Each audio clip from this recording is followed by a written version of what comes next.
Hoje eu venho trazer para vocês um artigo também publicado aqui no Brasil dos métodos antropológicos para estimativa de idade em cadáveres ou em restos mortais, que é um artigo de um tema que eu acho fantástico, que é a antropologia forense, né? A sua extrema importância na identificação humana, né? E que é pode dizer uma área de atuação da medicina legal, né, criminal especificamente, né. E esse artigo é um artigo de revisão publicado na revista Saúde, Ética e Justiça. Vou deixar o link na descrição. Escrito, né, pela amiga, sócia Fernanda Sobral, né, o Dr. Ivan e a doutora Carmen, responsáveis pela residência de medicina legal e perícia médica do HC. Foram meus supervisores, chefes da residência. E é de fato um tema muito interessante, e eles juntaram nessa análise alguns aspectos muito relevantes e úteis, né, da avaliação antropológica hoje em dia, né. Então já aproveito, se você curtir este vídeo, deixe seu like, comenta se você quer que eu continue produzindo esse tipo de avaliação de artigo, de trazer artigos aqui pro canal. Comenta o que você achou, se você achou interessante também. E me seguir lá na Papo de Legista no Instagram também. Então vamos lá, sem mais delongas, o que acontece, né? Introdução. Esse artigo ele traz uma origem etimológica, né, da antropologia forense, né, que é o que o próprio nome já diz, né, o estudo do homem, né, antropologia, e forense, no caso, sobre perspectiva e a necessidade forense de fato, né? Então é uma ferramenta fundamental para a identificação humana. Esse é o intuito da antropologia forense, identificação humana, né? Restos mortais de pessoas que foram em grandes desastres, enfim, situações dramáticas, né? E que demandam a identificação. Mas não só isso, né? Às vezes pessoas que são encontradas, né, desaparecidas e por aí vai. Então, o interessante da antropologia forense, que ajuda na identificação, é que a gente consegue estimar a idade, né, daquela pessoa, né, e especificamente os grandes questionamentos que envolvem isso, né, qual a idade que veio a falecer e há quanto tempo faleceu, né. Nem sempre isso é possível, a gente vai ver, né? Depende do método utilizado, mas são questões que são muito úteis para a justiça, né? E que cabe a antropologia forense tem a possibilidade, né, de responder esses questionamentos, né? O método desse estudo é uma revisão bibliográfica, né, com pesquisa nas bases de dados Lilacs, PubMed, o Google Acadêmico, né, artigos do período de 1920 a 2019, né? E os descritores de saúde, né? Os descritores utilizados na busca foram determinação de idade, antropologia forense, autópsia, idade e cronologia. Estes foram os descritores utilizados pelos autores para encontrar os artigos que foram selecionados, né? Os resultados, bem, os resultados foram o seguinte, né? Tem diversos métodos e isso que é interessante, né? Esse autor, o Roger Maillard, né? Espero que eu não esteja falando errado, mas ele expõe, né, em uma revisão os métodos que são mais utilizados. Então, tem diversos métodos para identificação. Os dentários esqueléticos, né? E o esquelético ele vai depender muito da conservação daquele tecido ósseo, né? O tempo decorrido após o óbito, né? Então são situações que influenciam nessa análise, né? Mas também a gente tem que lembrar que existem métodos mais validados, claro, mas mais antigos. O próprio Flamínio Fávaro, né? Um ilustre professor do Departamento de Medicina Legal da USP, né? Em 1942 ele descrevia, né, que os elementos morfológicos são importantes, né, como as suturas cranianas. As suturas cranianas trazem muitas informações interessantes relativas à idade, né? E assim ele já pontuava, né? Assim como o Genival Veloso de França, né? Com a aparência, né? A pele, os pelos, a dentição, o globo ocular, as suturas, o ângulo mandibular, todos eles são elementos que permitem identificação.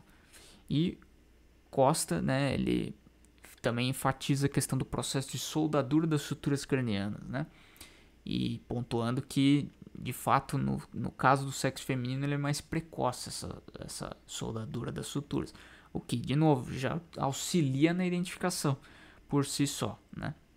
Muitas vezes. Logan e Crawford e Prats, eles descrevem a identificação pelo ângulo mandibular, ou seja, o ângulo da mandíbula, né?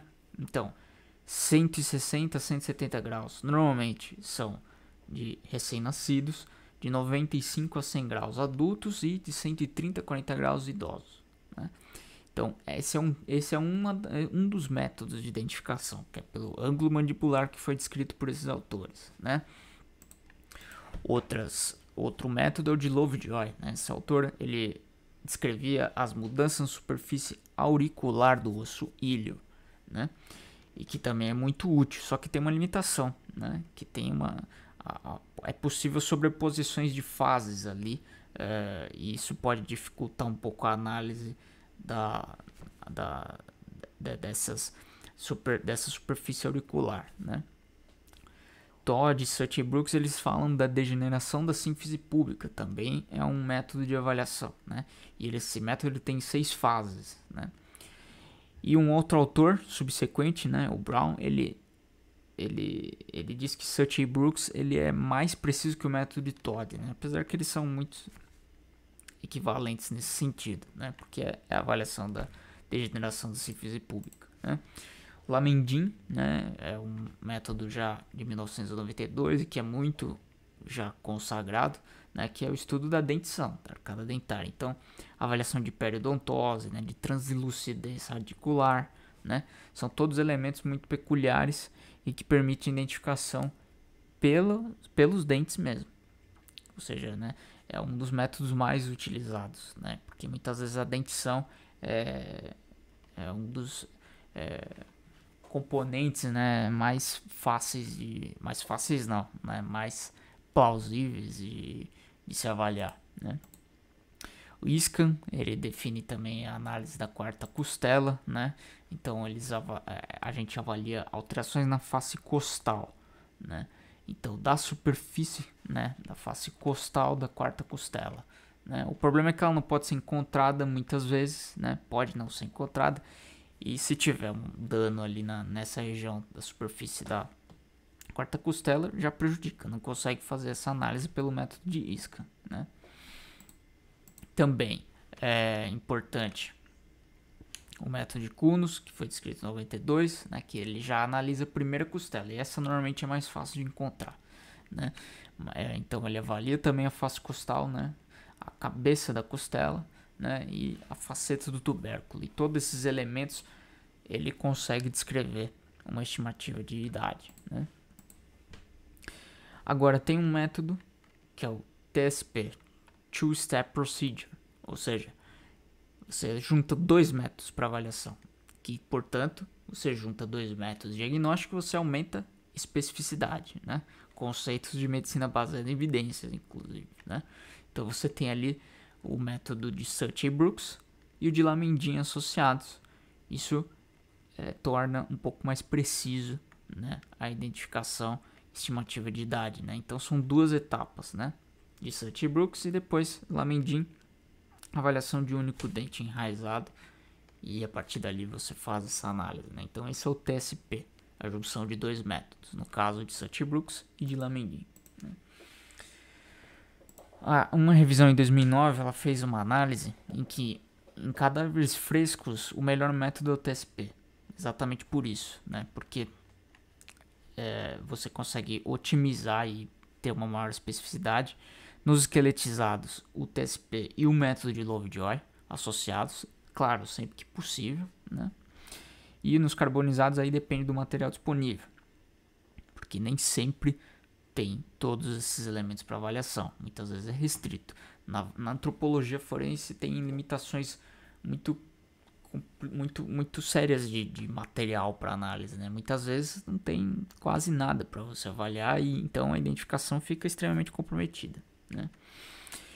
Já os em decomposição, aí, né, a avaliação fica mais prejudicada ainda. Então a anatomia podológica, né, o DNA vão ser fundamentais, né, o cruzamento de dados com o banco de DNA. Para segmentos anatômicos, aí o melhor método específico que tem disponível. Se a gente tem ali apenas um crânio, vai se utilizar o método de avaliação das suturas, né? E por aí vai. E métodos de imagem, né, ressonância magnética, mas aqui, na nossa realidade brasileira ela não é plausível, né? Mal tem equipamentos de raio-x nos IMLs que são uma ressonância magnética, né? Mas mesmo assim ela não deve ser usada isoladamente, né? A questão de recursos limita muito, né, essa utilização desse método, né? Esse autor Raj Salem, ele utiliza para identificação na estimatividade radiografias e o externo, né? O raio-x mesmo e a avaliação do osso externo. Então eles fazem um score de maturação óssea em 4 critérios, né? Você tem o critério 1, que é a ausência de ossificação, ou seja, seria de um recém-nascido, por exemplo, né? E 4 completo, ou seja, já de um indivíduo de idade mais avançada, né? Só que daí fica difícil estimar a idade, obviamente, acima de 40 anos, porque daí você já ossificou, e aí você não consegue mais diferenciar direito, né? Então, você tem a ossificação completa, é o nível 4, então a partir dos 40 anos já é 4. Tanto faz se 40 anos ou se tem 80. Então, por isso que tem dificuldade de estimar quando tem uma idade maior de 40 anos, né? É uma limitação do método, né? Esse método reset, né, é da análise do acetábulo especificamente. Você tem 7 parâmetros distintos, né? E você consegue fazer uma estimativa de faixa etária de 5 em 5 anos, né? Que também é útil. Então, vejo que eles juntaram diversos métodos, né, disponíveis na literatura e validados, né, que são muito úteis. E o que eles discutem, né, e concluem nesse artigo? Que a melhor forma é a utilização de vários métodos. Só que ao mesmo tempo, esses vários métodos dificultam uma padronização específica, né?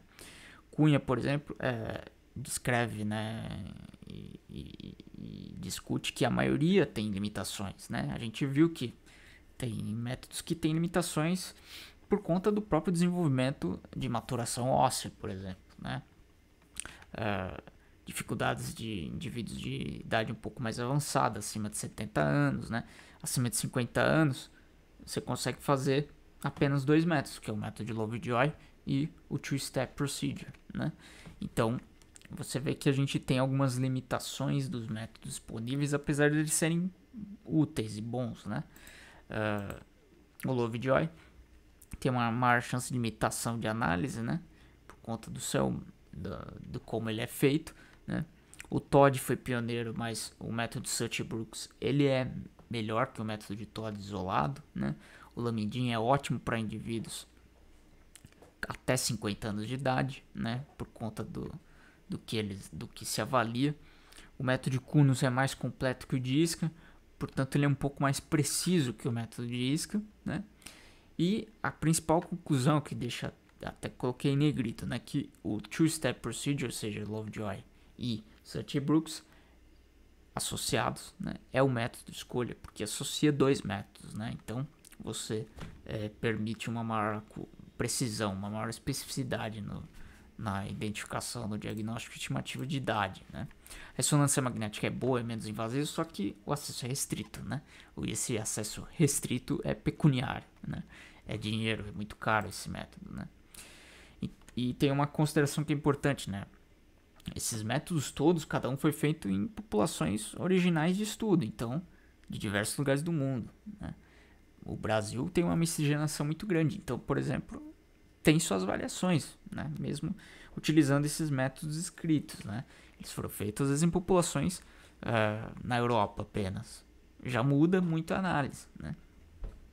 Então, o ideal e a recomendação é que se juntem vários métodos para identificação, para estimativa de idade, né?